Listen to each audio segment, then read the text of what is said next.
मोकामा और गोपालगंज में चुनाव हो चुके हैं, लेकिन तेजस्वी यादव के लिए संकट अभी भी बरकरार है।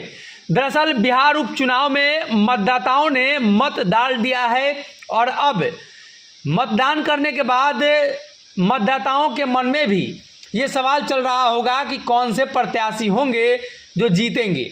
हालांकि पहले ही ये बातें स्पष्ट हो रही थी कि गोपालगंज लालू यादव का गृह जिला है, जहां से राजद ने भी इस बार उम्मीदवार उतारा है, तो इस बार फाइट ज़्यादा होगी। जबकि भाजपा ने सुभाष सिंह की पत्नी को टिकट दिया है। राजद की ओर से वैसे उम्मीदवार उतारे गए हैं, जबकि इस क्षेत्र में मुस्लिम वोट बैंक सबसे अधिक है। यहाँ के समीकरण क्या है और क्या गणित है, अब वोटिंग के बाद समझ लीजिए कौन से जाति के लोग और समाज के लोग ने किस तरफ मत दिया है। गोपालगंज में लंबे समय भारतीय जनता पार्टी अपना दबदबा बरकरार रख रही है और चाहती है कि उनका जो दबदबा है वो बरकरार रहे। सुभाष सिंह यहाँ से बीजेपी की ओर से लगातार जीत दर्ज करते आए हैं। अब उनकी पत्नी कुसुम देवी मैदान में है।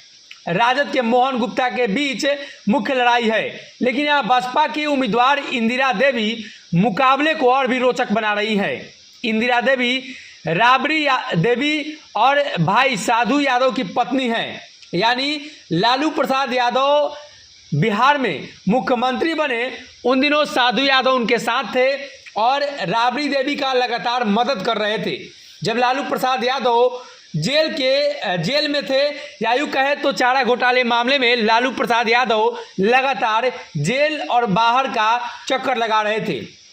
जबकि ओवैसी की पार्टी AIMIM ने भी अपने प्रत्याशी को उतारा है। गोपालगंज के वोटरों की बात करें तो 3,31,469 वोटर हैं और जो काफ़ी महत्वपूर्ण है।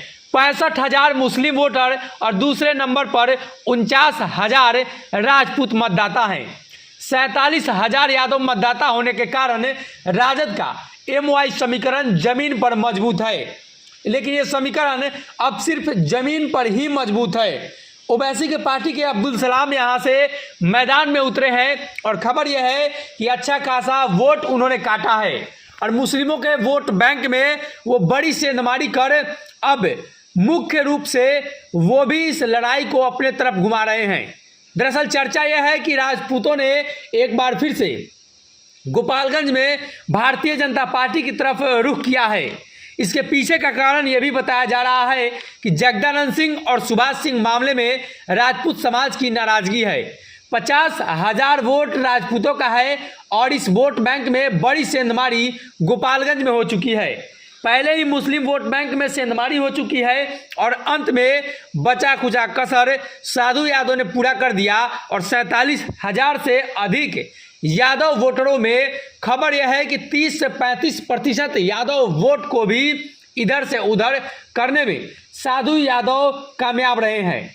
तेजस्वी के नए नेतृत्व को यादवों ने स्वीकारा है, लेकिन साधु यादव का सिक्का गोपालगंज में लगातार बोलता आया है, तो लोगों को स्थानीय उम्मीदवार के तौर पर साधु यादव पसंद है। ऐसे में गोपालगंज का जो समीकरण है वो त्रिकोणीय हो चुका है, लेकिन मुस्लिम और राजपूतों पर तेजस्वी ने भरोसा दिखाया तो अब वहां से बड़ा धोखा मिला है। तेजस्वी को मुस्लिमों ने और राजपूतों ने गोपालगंज में धोखा दे दिया है और जिसकी वजह से चर्चा यह है कि गोपालगंज की वास्तविक परिस्थिति जो है उससे अलग परिणाम आ सकता है। हालांकि परिणाम अब भी बताया जा रहा है कि भारतीय जनता पार्टी की तरफ झुकता हुआ दिखाई दे रहा है, लेकिन राष्ट्रीय जनता दल भी इस बार वहां मजबूत थी। साधु यादव के मैदान में उतर जाने की वजह से राजद हर बार कमजोर हुई है और एक बार फिर से राष्ट्रीय जनता दल के कमजोर होने का पीछे का कारण साधु यादव ही बताए जा रहे हैं। तो इंतजार करना होगा। वोटरों का मूड और वोटरों का जो मत है वो कैद हो चुका है और जब परिणाम आएगा उसके बाद ही तय हो पाएगा कि आखिर उस क्षेत्र से चुनावी मैदान में जितने प्रत्याशी थे तो कौन से प्रत्याशी 1, 2 और 3 पे आते हैं और कौन से प्रत्याशी नीचे पिछड़ जाते हैं। अगर ये वीडियो पसंद आई और वह बिहार के राजनीति और बिहारियत से सरोकार रखेनी तो सब्सक्राइब बटन दबा के चैनल के सब्सक्राइब कर ली। ओजे एगो घंटी बा, ओकरा बटन दबा देला से कुल सटीक और मारक खबर रुआ मुफ्त में मिल जाई। अगर रुआ पत्रकारिता के हमनी के नया प्रयोग में सहयोग कर चाहतानी तो ज्वाइन बटन दबा दी। पेटीएम नंबर नोट कर ली 9386816700। धन्यवाद।